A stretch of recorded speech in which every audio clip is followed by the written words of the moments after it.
This isn't my story. It's something a person I know told me a few years ago.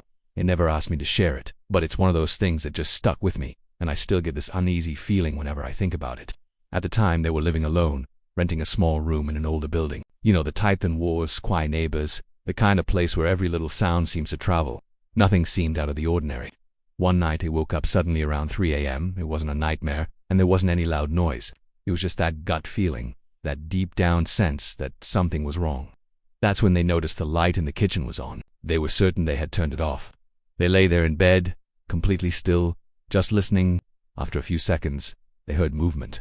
It wasn't footsteps, more like someone carefully shifting their weight, trying not to be heard. Then the light clicked off. The next morning, everything looked perfectly normal. Nothing was missing. No doors were unlocked. They tried to convince themselves it was all in their head. Maybe they were just tired and imagined it. A few nights later, it happened again. Same time, around 3 a.m., the kitchen light was on. But this time, they heard a soft, brushing sound, like someone sliding their hand along the wall. They texted me the next day, half joking, asking if I believed houses could remember people who used to live there.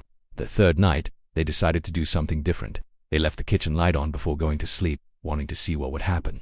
They still woke up at 3 a.m., but this time, the light was off, and their bedroom door, which they always kept shut, was now open just a crack.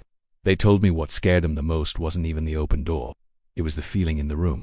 It felt smaller, heavier, like someone had been standing right there, watching them for a very long time. They moved out a week later and went to stay with family. Months went by. Life started to feel normal again.